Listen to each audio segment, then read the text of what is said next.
വിഴിഞ്ഞം international seaport ലിമിറ്റഡിന്റെ പേരിൽ പണം തട്ടാൻ ശ്രമം 40 ലക്ഷം രൂപ നഷ്ടമായി. തിരുവനന്തപുരം സൈബർ പോലീസ് കേസെടുത്തിരിക്കുന്നു. മേഘ്നന്റെ വിവരങ്ങളുമായുണ്ട്. മേഘ്ന, എന്താണ് സംഭവിച്ചത്? അനൂപ്, വിഴിഞ്ഞം ഇന്റർനാഷണൽ സീപോർട്ട് ലിമിറ്റഡിന്റെ പേരിൽ പണം തട്ടാൻ ശ്രമം നടന്നു എന്നുള്ളത് തന്നെയാണ് ഇപ്പോൾ ലഭിക്കുന്ന വിവരം. അങ്ങനെ അക്കൗണ്ടിൽ നിന്നും ഈ വിസിൽ എന്ന് പറയുന്ന വിഴിഞ്ഞം ഇന്റർനാഷണൽ സീപോർട്ടിന്റെ അക്കൗണ്ടിൽ നിന്നും 40 ലക്ഷം രൂപയാണ് നഷ്ടമായിട്ടുള്ളത്. സർക്കാർ സ്ഥാപനമായിട്ടുള്ള വിസിലിന്റെ ഔദ്യോഗിക അക്കൗണ്ടിൽ നിന്നാണ് 40 ലക്ഷം രൂപ നഷ്ടമായത് എന്നുള്ളതാണ് നമുക്ക് ലഭിക്കുന്ന വിവരം.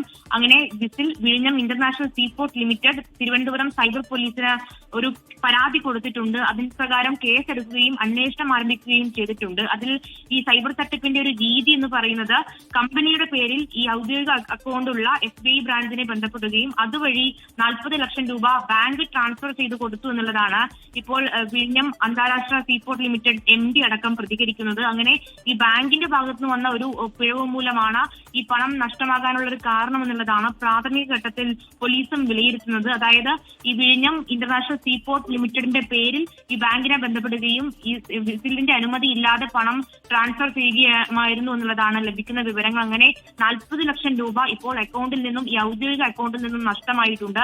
അത് ഈ ബാങ്ക് ഇപ്പോൾ ഔദ്യോഗികമായി ഈ അക്കൗണ്ട് ഫ്രീസ് ചെയ്യുകയും ചെയ്തിട്ടുണ്ട്. എന്തായാലും ഈ പണം തിരികെ ലഭിക്കുമെന്നുള്ള കാര്യം തന്നെയാണ് കമ്പനി അധികൃതരും അതുപോലെ തന്നെ MDയും പറയുന്നത്. ബാങ്ക് പണം തിരികെ നൽകുമെന്ന് വിഴിഞ്ഞം അന്താരാഷ്ട്ര തുറമുഖ MD ദിവ്യ എസ് അയ്യർ പറഞ്ഞിരിക്കുന്നു.